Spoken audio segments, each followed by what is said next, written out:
자, 오늘은 예수님의 생애 제3차 갈릴리 나는 생명의 떡이니 라고 하는 가르침을 우리가 보려고 합니다.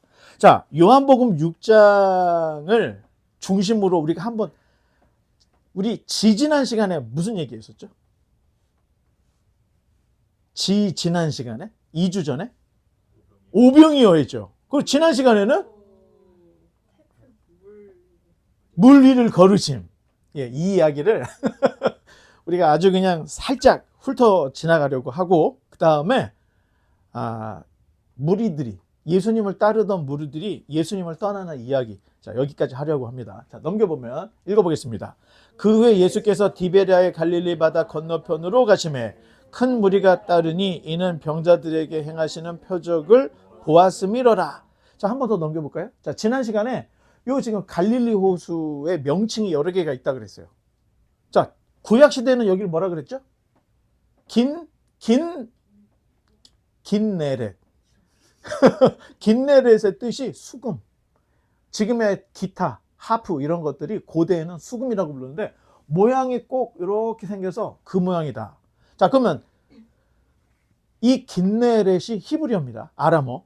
그러면 헬라어로 바꾸면 게네사렛. 오, 보통이 아닙니다. 자, 누가복음은 이방인을 위한 복음서예요. 그래서 이 긴네렛을 헬라말로 바꾼 게네사렛을 누가복음은 주로 이렇게 부르고 있습니다. 그러면 우리가 보통 이 호수를 무슨 호수라고 하죠? 갈릴리. 자, 갈릴리의 뜻은 요 갈릴리 호수의 북쪽 요 지역을 옛날에는 갈릴리 지방이라고 불렀던 거예요. 그러니까 갈릴리 지방 거기 있잖아요. 그 옆에 있는 호수 하다가 이게 붙어가지고 갈릴리 호수가 됐는데, 이거는 전통적으로 유대인들은 갈릴리 호수라고 부릅니다. 그런데 로마 시대에 헤롯 안디바가 티베리우스 황제를 위해서 하나의 요쯤이에요. 요쯤에 디베랴라고 하는 도시를 만들어. 그리고 수도를 정합니다. 그러다 보니까 로마 그 문화권에 있던 사람들은 여기를 뭐라고 불렀어요?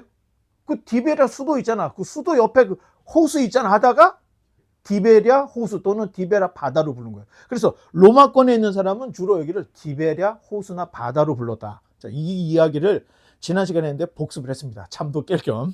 자, 예수님께서 갈릴리 바다를 건너편으로 가셨는데, 자, 한 번 더 넘겨볼까요? 너무 빨리 넘겼네.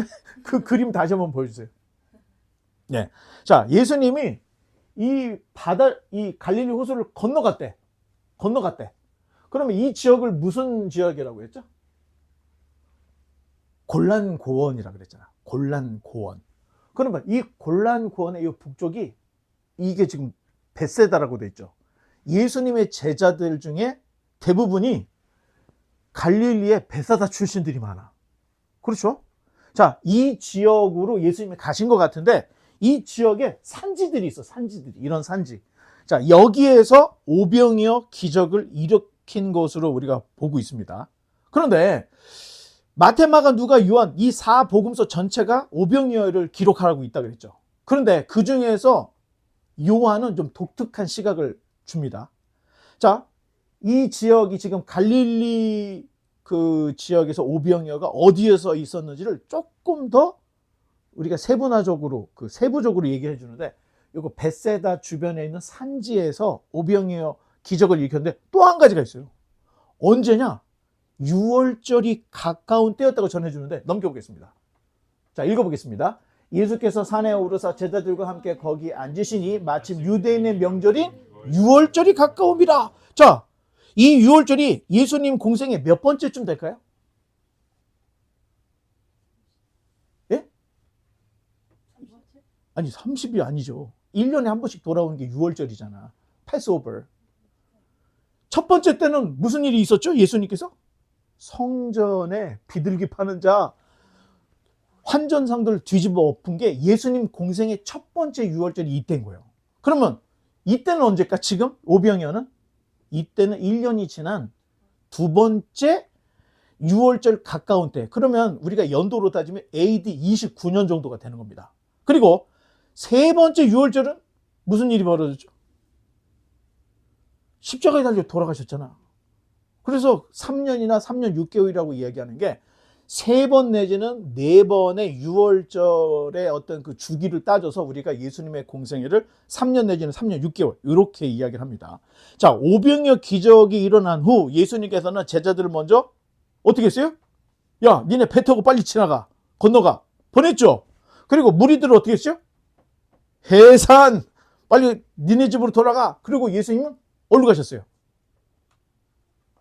홀로 산으로 올라가셨다. 넘겨보겠습니다.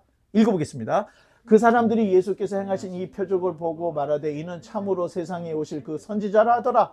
그러므로 예수께서 그들이 와서 자기를 억지로 붙들어 임금으로 삼으려는 줄 아시고 다시 혼자 산으로 떠나가시니라. 제자들 보내. 다 해산시켜. 그리고 예수님은 홀로 가셨는데 다른 복음서에서는 예수님이 기도하셨다고 되어 있어요. 산에 가서 기도를 하셔요. 자, 그러면 왜 이렇게 됐을까? 아니, 군중들이 예수님을 잡아다가 억지로 임금을 세우려고 하니까 예수님이 갑자기 이 축제적인 분위기를 해산을 시킨 것으로 볼 수 있는데 이게 처음이 아니었죠? 예수님은 늘 사람들에게 너무 인기가 있고 급상승을 하면 항상 그 자리를 떠나시거나 물을 부어가지고 식혀줘. 항상 이랬습니다. 자, 왜냐하면 예수님께서 친히 사람들을 아셨기 때문이라는 거예요. 자, 군중들이 바라는 메시아, 군중들이 바라는 그리스도는 어떤 분이냐? 유대의 정치적인 해방, 유대의 경제적인 풍요를 줄 수 있는 분, 유대의 현실적인 번영을 줄 수 있는 메시아를 기다리고 있어서. 그런데 예수님은 유다지파의 사자로 오신 것이 아니라 일찍 죽임을 당한 것 같은 어린 양으로 오셨어요. 그래서 고난받는 종의 모습을 계속 성경이 얘기하고 있는 거야. 그런데 이 그리스도를 향한 두 가지 모습에 유대인들은 굳이 어린 양을 생각하지 않았던 거야. 지우면서까지라도 유다지파의 사자만을 기다리고 있었던 거예요. 자, 반드시 기억할 것은 예수님은 우리의 문제 해결사로 오신 분이 아니라는 거예요. 우리의 어려운 문제를 해결해 주러 오신 분이 아니라 죄를 해결하러 오신 구세주다. 우리가 이제 이렇게 알아야 됩니다. 자, 이런 일이 있은 후에 제자들이 이제 배를 타고 풍랑을 만나죠. 자, 넘겨볼까요? 읽어보겠습니다. 저물매 제자들이 바다에 내려가서 배를 타고 바다를 건너 가버나움으로 가는데 이미 어두워졌고 예수는 아직 그들에게 오시지 아니하셨더니, 자, 우리가 아는 이야기죠. 지난 시간 또 지지난 시간에 다 했던 얘기인데, 자, 이 부분에 마태는, 자, 지금 마가는 지금 어디로 건너갔다고 해서 배를 타고 바다를 건너 어디로 가요? 가버나움으로 간다 그랬죠. 근데 마태는 게네사렛으로 가셨다 이렇게 얘기해요. 자, 그러면 이게 틀린 건가요?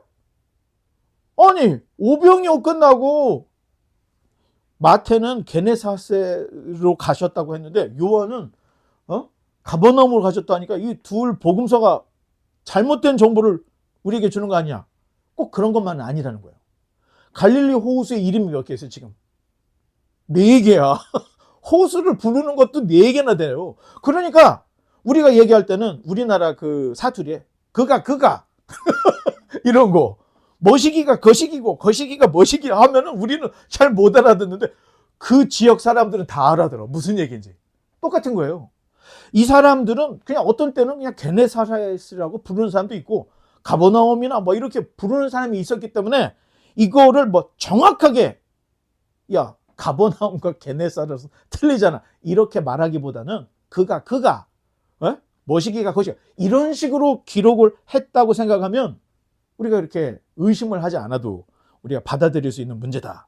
자, 예수님께서 물 위를 걸어서 제자들을 만나시고 이제 사건이 종료됩니다. 그러면 또 넘겨보면 이튿날 바다 건너편에 서 있던 무리가 배 한 척 외에 다른 배가 거기 없는 것과 또 어제 예수께서 제자들과 함께 그 배에 오르지 아니하시고 제자들만 가는 곳을 보았더니, 자, 무엇인가 무리들이 본 얘기를 하고 있어요.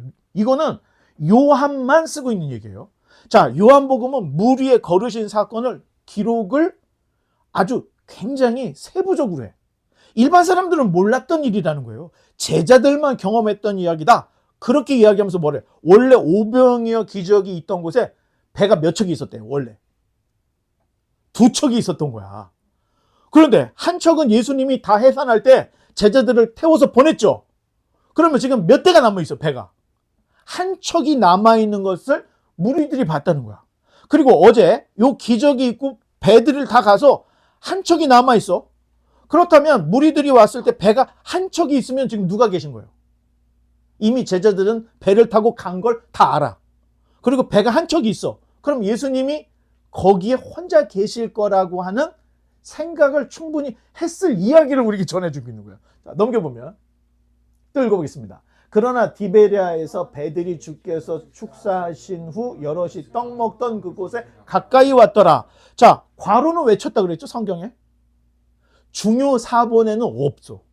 그런데 본문을 이해하는 데는 도움이 되기 때문에 원문에는 없을지라도 다른 본문을 이해하는 데 유익하기 때문에 없애질 않고 괄호를 쳐서 주의하라고 하는 표시를 우리에게 준 거예요. 자, 부연 설명을 하고 있는데 내용을 보니까 넘겨볼까요? 자, 이번에는 어디냐? 갈릴리 서쪽 디베리아에서 예수님이 있는 베세다까지 사람들이 건너왔다는 거예요. 예수님께서 오병이어 기적을 일으켰던 데로 왔어. 그랬더니 또 넘겨볼까요? 읽어보겠습니다. 무리가 거기 예수도 안 계시고 제자들도 없음을 보고 그 배들을 타고 예수를 찾으러 가버나움으로 가서 바다 건너편에서 만나 라삐오 언제 여기 오셨나이까 하니, 자, 갈릴리 건너 이 벳세다에는 이제 배가 한 척 남아 있으니까 원래대로 따지면 예수님이 거기 있어야 되는 거야. 제자들이 타고 갔고 한 척 남아 있으니까. 그런데 배가 남아 있기는 한데 예수님이 거기 계셔 안 계셔요? 그거 굉장히 디테일하게 지금 요한복음 써요. 배가 두 척 중에 하나 있는데 제자들은 타고 갔어. 그러면 배가 한 척 있으면 거기 예수님 있어야지. 그런데 없더라는 이야기를 합니다. 그러면 예수님이 어떻게 된 거예요? 지난 시간에 했잖아. 제자들이 배를 타고 풍랑을 만나서 어려워하는 걸 보고 예수님이 그냥 물 위를 걸어가신 거예요. 그리고 배를 타고 갔더니 건너편에 가 있더라. 그 얘기를 지난 시간에 했잖아요. 그러니까 다른 사람들은 몰라. 배가 한 척이 있으면 거기 예수님이 있어야 되는데 거기도 예수님이 없어. 그러니까 야, 우리 건너서 가보자. 건너서 간 게 어디예요? 예수님의 공생애의 베이스 캠프였던 가버나움을 가본 거야. 그랬더니 거기 누가 있어? 예수님이 계신 거야. 그러니까 놀라면서 언제 여기 오셨나니까 배도 거기 한 척이 있던데요? 그런 이야기를 우리에게 전해주고 있는 거예요. 자, 또 넘겨보겠습니다. 읽어보겠습니다. 예수께서 대답하여 이르시되 내가 진실로 진실로 너희에게 이르노니 너희가 나를 찾는 것은 표적을 본 까닭이 아니요 떡을 먹고 배부른 까닭이로다. 자, 여기서부터 오늘 이제 지난 시간까지는 복습이었고 지금까지는 이제 오늘 나눌 이야기가 이제 시작이 되는데, 아니 군중들이 주님 언제 오셨어요? 하고 예수님 만나서 기뻐하는데 예수님께서 지금 하시는 말이 뭐래요 지금? 그래 나를 찾았구나 이랬습니까? 너희들이 나를 찾는 이유가 뭐예요? 떡을 먹고 배불러서 지금 너희가 나를 찾아온 거지. 어떻게 보면은 군중들의 마음을 굉장히 상하게 했던 거야. 자, 무리들이 예수님을 찾은 까닭은 떡 먹고 배불러서 찾아왔다. 전곡을 찌른 얘기예요. 이 지금 예수님을 찾아온 무리들. 자, 예수님은요 항상 전곡을 찌려야 될 이야기 할 때는 빙빙 돌려서 하네.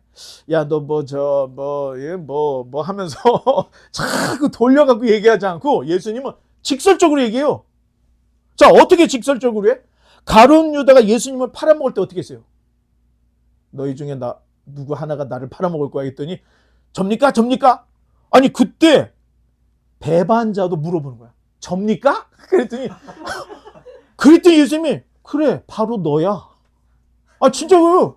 그러면서 네가 할 일을 행해. 그랬더니 가룟 유다가 밖에 뛰쳐나가고 예수님 팔아먹습니다. 그때. 자, 대단히 중요해요.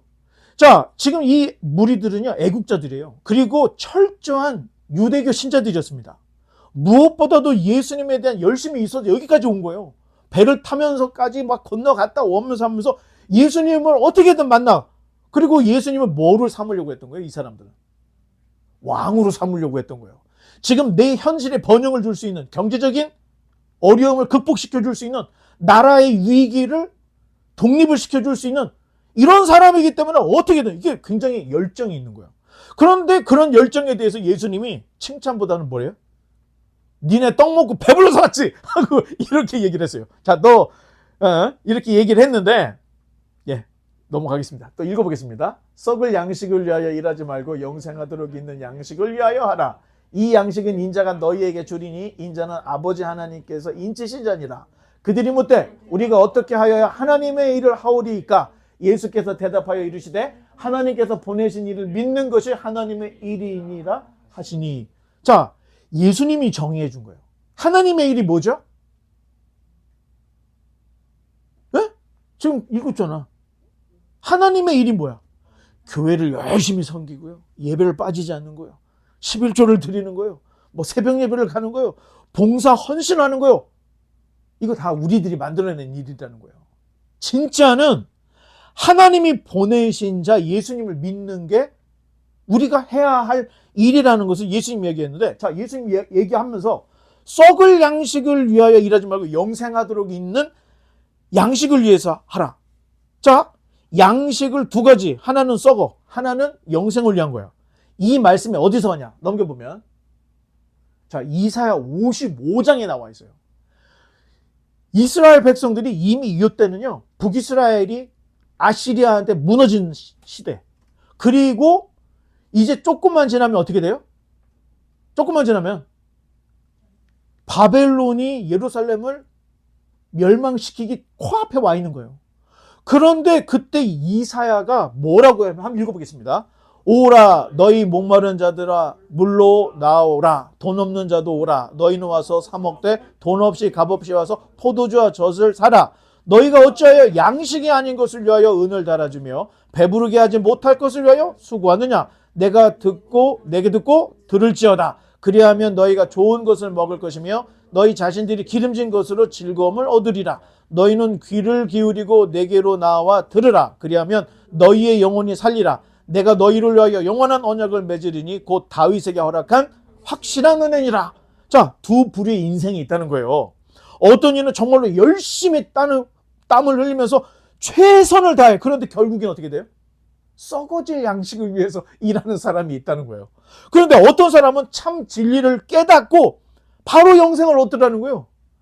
두 부류의 사람이 있어요. 영생을 얻는 사람, 썩을 양식을 위해서 일하는 사람, 두 부류가 있는데 여러분 차이가 뭘까요? 어떻게 하면은 썩을 양식이고 어떻게 하면 영생을 위한 양식을 얻을 인생으로 바뀔까요? 중요한 것은 알고 믿느냐 모르고 믿느냐는 거예요. 그냥 휩쓸려서 남들이 사순절에 새벽 예배도 가니까 나도 그냥 휩쓸려서 가고 또 뭐 하니까 그냥 그렇게 휩쓸리는 거. 이유도 몰라. 알고 믿는 게 아니고 그냥 따라다니는 믿음. 이런 믿음은 아무리 노력을 해도 영생을 얻는 양식을 얻을 수 없다는 겁니다. 그러니 예수님께서는 더 이상 쓸데없는 종교행위 버려버리라는 거예요. 여러분, 우리가 교회 오래 다닌 거는 사실 어찌 보면은 자랑거리인 것 같지만 하나님 앞에서는 자랑거리가 아니에요. 그런데 이 사람의 어떤 신앙의 어떤 기준은 내가 교회를 한 번도 안 빠졌어. 30년 동안 근속이야. 뭐 이런 거. 이런 건 하나도 의미가 없다니까요. 자, 아직도 맛보지 못한 진리. 이런 사람들의 특징은 열심히 사역을 해요. 막 찬양도 하고 성가대도 하고 막 봉사도 하고 식당 봉사도 하고 열심히 하는데 진리를 몰라. 그래서 몇 마디 탁탁탁탁 던져보면 무슨 얘기를 하냐면 나 교회 30년 다녔는데 이런 얘기는 처음 들었어. 이런 사람 너무 많아요.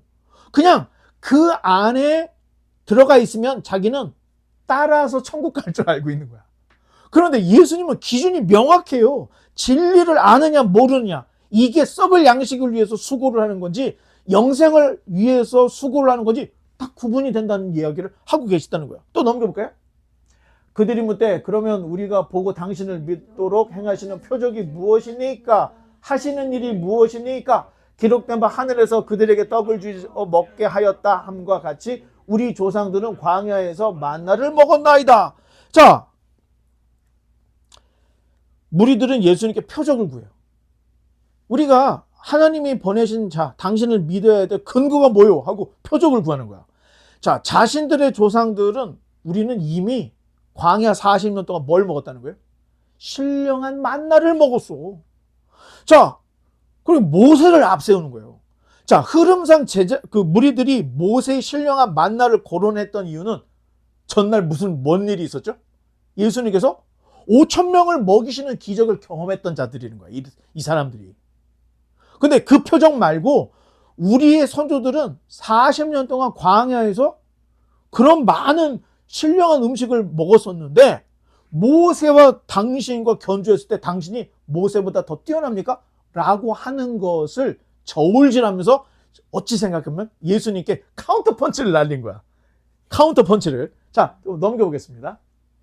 예수께서 이르시되 내가 진실로 진실로 너희에게 이르노니 모세가 너희에게 하늘로부터 떡을 준 것이 아니라 내 아버지께서 너희에게 하늘로부터 참떡을 주시나니 하나님의 떡은 하늘에서 내려 세상에 생명을 주는 것이니라. 그들이 이르되 주여 이 떡을 항상 우리에게 주소서.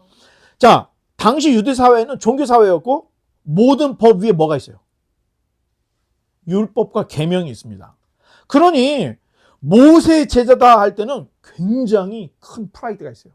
그러니까 성경에 읽다 보면요, 어떤 사람이 예수님을 따라. 그럼 뭐래요? 넌 그 사람 따라. 난 모세의 제자야. 이렇게 얘기합니다. 그때 당시 최고의 법이 모세의 율법이었기 때문에 나는 모세의 율법이다 할 때는 그 모세의 그 신령함을 자기가 좀 이렇게 좀 묻혀보려고 모세를 따르는, 자기는 정말 하나님께 인정받을 그런 사람이다. 이런 자랑으로 모세의 율법, 모세를 따르는 것을 이야기하는 건데 자신들의 선조들은 광야에서 만나를 먹었다는 거예요. 그러면 당신이 우리에게 보여줄 건 뭐죠? 그랬더니 하나님의 떡은 하늘에서 내려 세상에 생명을 주는 것이야. 그랬더니 그래요. 그 떡을 먹고 싶은 거예요. 그러면서 지금 얘기를 하고 있는 거예요. 자, 그랬더니 예수님이 너희가 먹었던, 너희 선조들이 광야에서 먹었던 그 떡 모세가 준 게 아니야 이것들아. 이렇게 얘기를 합니다. 누가 준 거예요? 내 아버지께서 주신 거지 모세가 준 게 아니야. 모세를 너무 신격화하는 거에 대해서 예수님이 브레이크를, 제동을 거는 거예요. 자, 그러면서 신령한 생명의 양식에 대해서 예수님이 말씀을 하시는데, 자, 요한복음 6장은 나는 생명의 떡이니, 예수님이 자기 자신을 생명의 떡이라고 하는데 초점이 있는 거예요. 자, 넘겨보면 또 읽어보겠습니다. 예수께서 이르시되 나는 생명의 떡이니 내게 오는 자는 결코 줄이지 아니할 터이요 나를 믿는 자는 영원히 목마르지 아니하리니 그러나 내가 너희에게 이르기를 너희는 나를 보고도 믿지 아니하는도다 하였느니라. 아버지께서 내게 주시는 자는 다 내게로 올 것이요 내게 오는 자는 내가 결코 내쫓지 아니하리라. 내가 하늘에서 내려온 것은 내 뜻을 행하려 함이 아니요 나를 보내신 이의 뜻을 행하려 함이니라. 나를 보내신 이의 뜻은 내게 주신 자 중에 내가 하나도 잃어버리지 아니하고 마지막 날에 다시 살리는 이것이니라. 내 아버지의 뜻은 아들을 보고 믿는 자마다 영생을 얻는 것이니 마지막 날에 내가 이를 다시 살리리라 하시니라. 자, 요한복음에는 7개의 기적이 나와요. 그게 뭐냐? 한번 넘겨볼까요? 자, 2장에 가나 혼인잔치에서 뭐를 바꿨지? 물을 포도주로 바꿔. 2장에서는 왕의 신하의 아들을 그래 고쳐줬어 이렇게 말로. 5장에서는 베데스다 못가에 있는 38년 된 병자를 고쳐요. 그리고 6장에 가서는 오병의 기적, 오늘 우리가 지금 보고 있는 내용이에요. 그리고 무리를 걸어.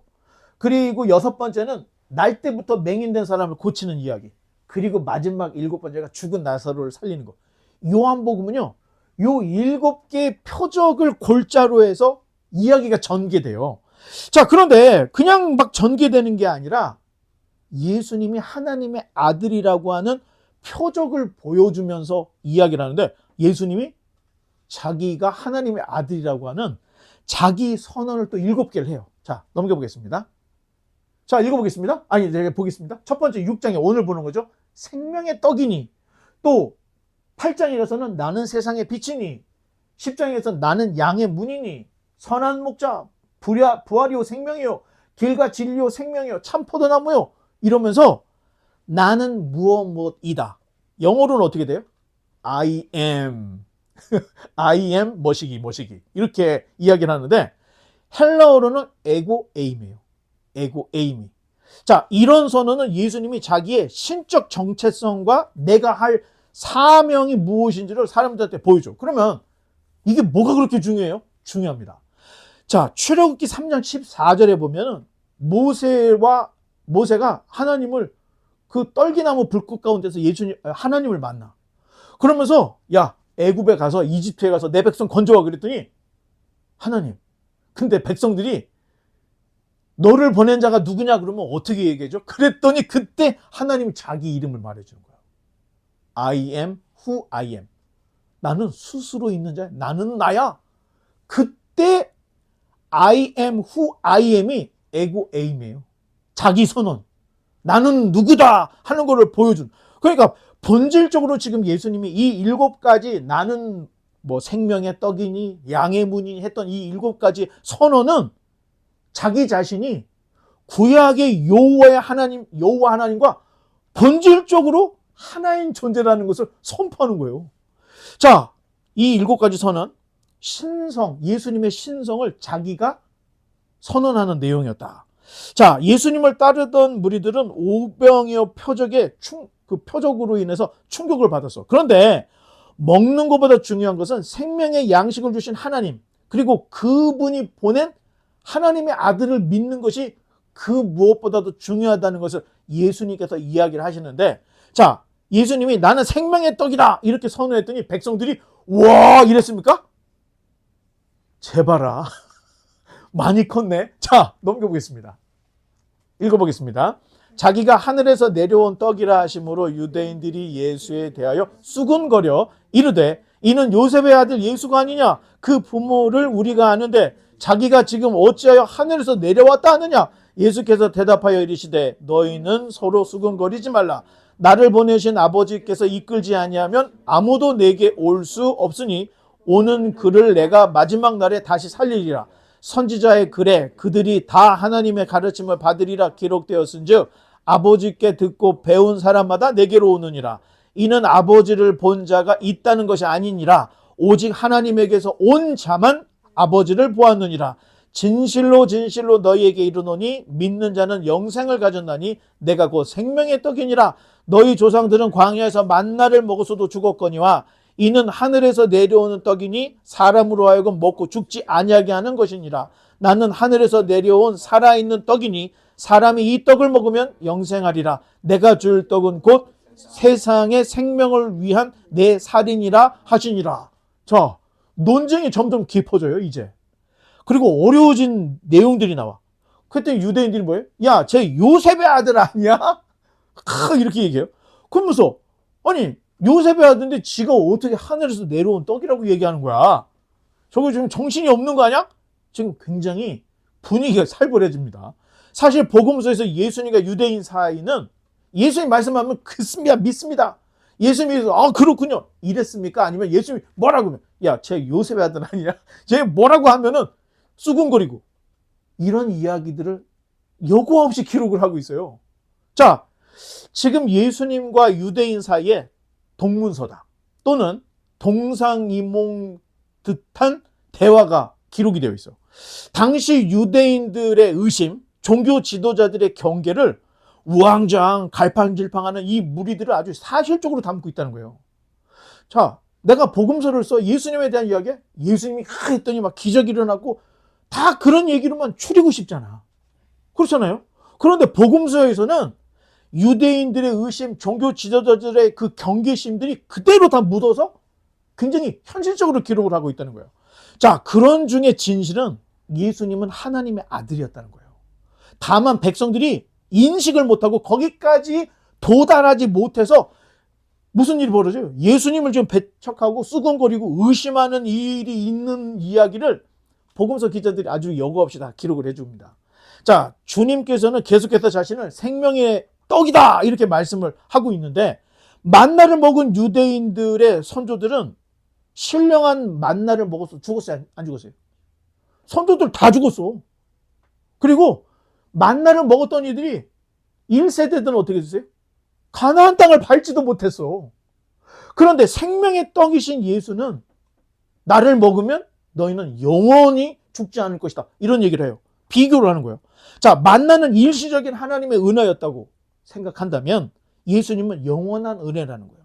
만나는 육적인 양식이었지만 예수님 자신은 영적인 영생을 위한 생명이다. 이런 이야기를 하면서 유대인들하고 막 논쟁을 엄청나게 세게 지금 하고 있는 거예요. 자, 드디어 유대인들이 폭발을 합니다. 넘겨보면, 그러므로 유대인들이 서로 다투어 이르되 이 사람이 어찌 능히 자기 살을 우리에게 주어 먹게 하겠느냐. 야, 이거 지금 무엇인가 오병이어 사건 이후에 무슨 톱니바퀴가 탁 맞아갖고 탁탁탁 돌아가는 게 아니고 이게 지금 톱니바퀴 제대로 안 맞아갖고 탕탕탕 지금 튀고 있는 모습을 보여주는 거예요. 자, 유대인들이 서로 다투기 시작하는 거예요. 어떻게 예수라는 사람이 자기 살과 피를 우리에게 주겠어? 막 이런 얘기예요. 자, 우리가 생각나는 사람이 하나 있죠. 이때 예수님이 6월절에 예루살렘에 갔을 때 저녁에 몰래 예수님을 찾아온 사람이 있어서 누구였죠? 니고데모.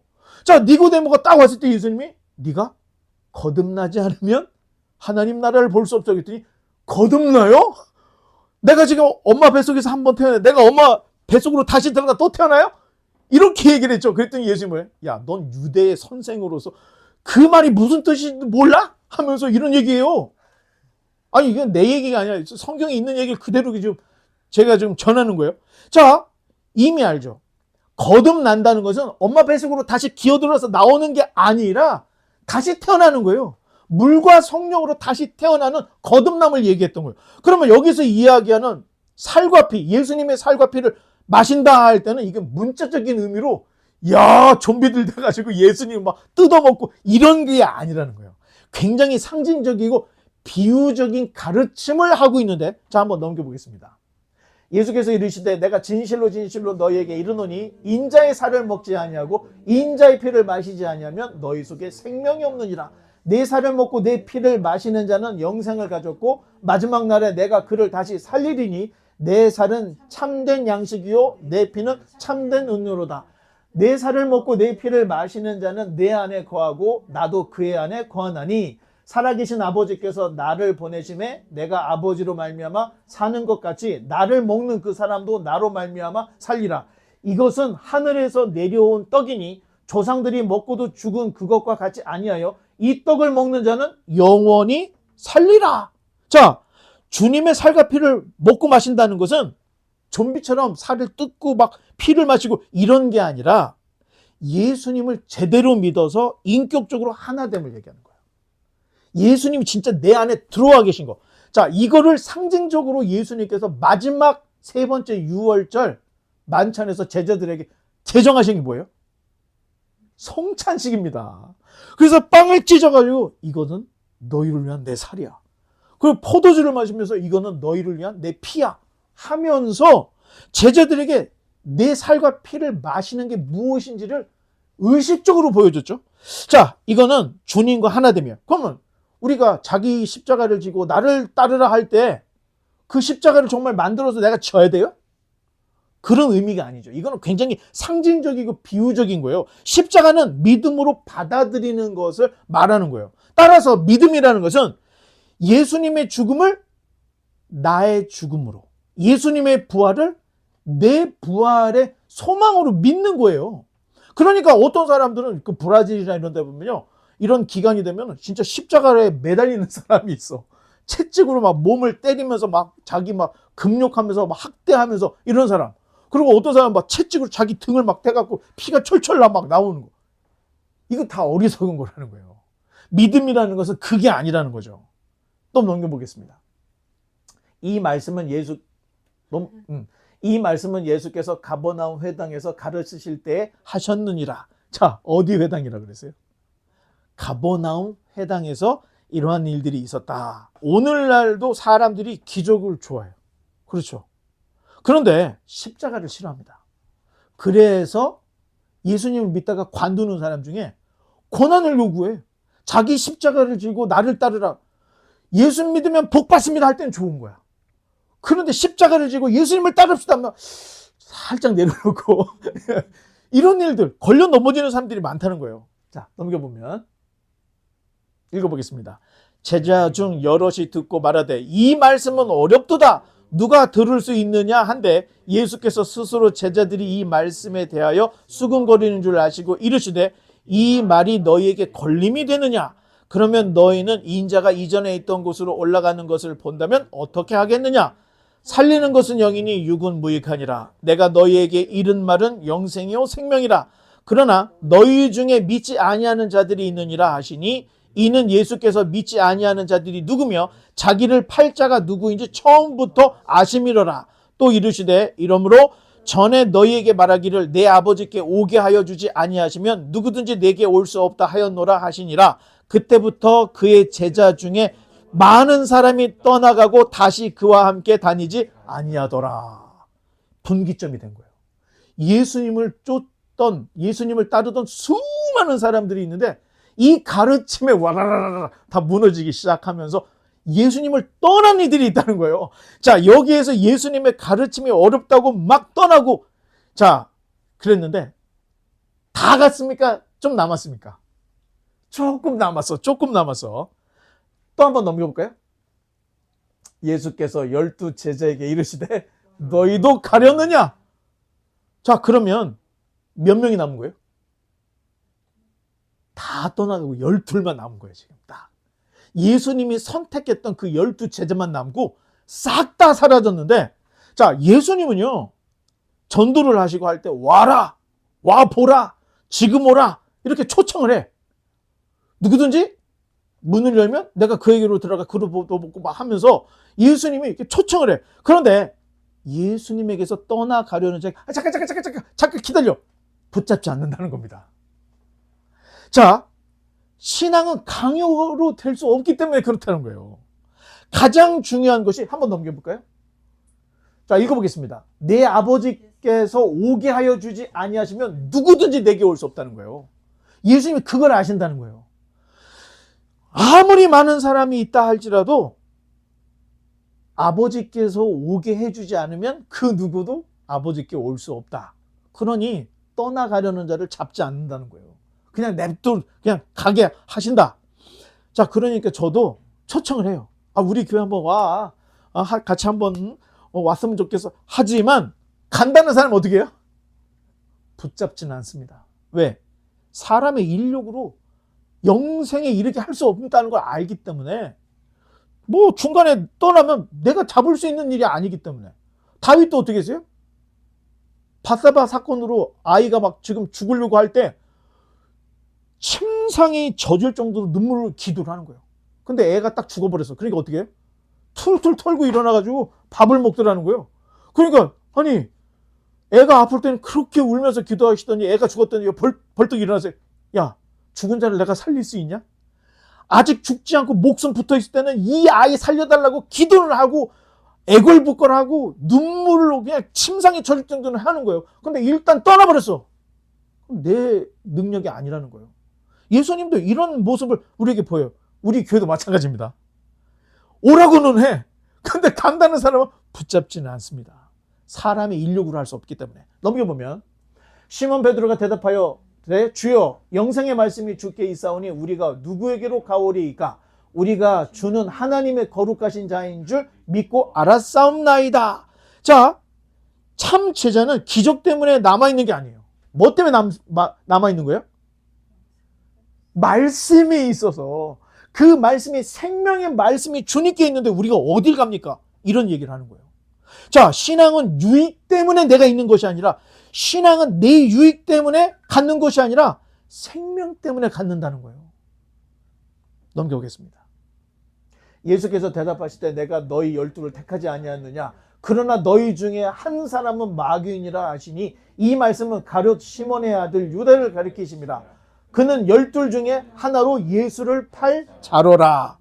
자, 오병이어의 기적에 몇 명이 시사를 했죠? 남자만 5천, 여자하고 애들까지 치면 2만 명은 좋게 됐을 것이라고 생각해요. 그런데 그 2만 명의 거품이 쫙 빠져서 결국에는 몇 명이 남았어요? 12이 남았다는 거예요. 그런데 그 12 중에 하나는 뭐예요? 배신자였다는 겁니다. 이거를 요한이 굉장히 그 분석이 너무 좋아. 그러니까 예수님은 우왕좌왕하면서 우르르 두르르 떠나가는 분이 아니라는 거예요. 자, 배신자는요, 끝까지 감람산까지 예수님과 같이 가. 이거 진짜 대단하죠. 우리가 그러니까 누가 배신자인지 알까요, 모를까요? 일반 사람들은. 우리는 몰라. 하지만 예수님을 알지만 너 배신자니까 나를 떠나, 이렇게 절대 말씀을 안 하신다는 거예요. 그 배신자가 마지막 감람산까지 갈 때까지 예수님이 계속 기회를 주고 회개하고 돌아오기를 기다렸던 거예요. 근데 결국에는 예수님은 팔아먹고 돌아오니까 네가 입맞춤으로 인자를 파느냐? 네 스승을 파느냐? 하면서 입을 맞춰주는 거야. 그러면서 유다가 예수님을 파는데, 자, 가룟 유다는 예수님에게 멀리 있던 사람이 아니에요. 가룟 유다의 역할이 뭐였죠?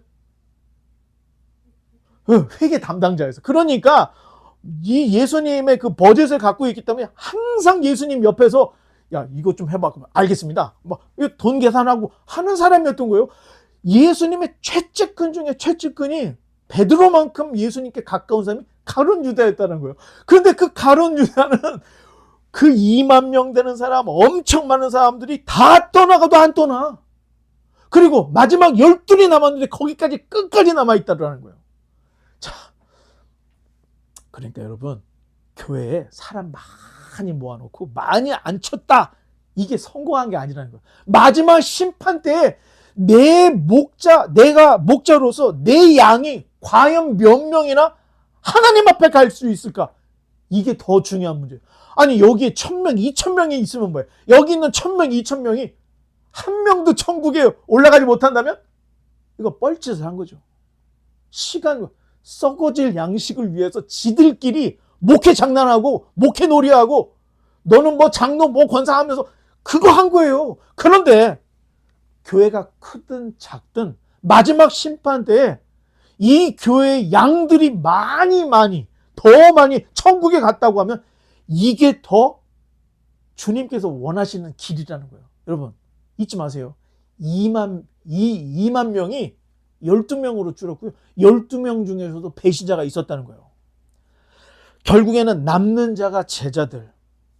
예수님은 사람을 모으러 오신 분이 아니라 참 제자를 걸러내려 오셨다는 거예요. 결론을 냈겠습니다. 자, 요한복음 6장은 기적으로 무리들을 기적으로 많이 모았다. 예수님이 그 사역의 정점에 이르렀다. 이걸 말하는 게 아니라 오히려 2만 명을 다 돌려보냈더라. 이 얘기를 하고 있다는 거예요. 그러니 떠남 속에 맨 마지막에 남는 제자들이 진짜 제자들이었다. 그래서 예수님이 그 많은 사람 중에 12제자를 선별해서 예수님이 원하는 자를 뽑았다는 겁니다. 자, 오늘도 주님께서 물으시는 거예요. 너희도 가려느냐? 너희도 가려느냐?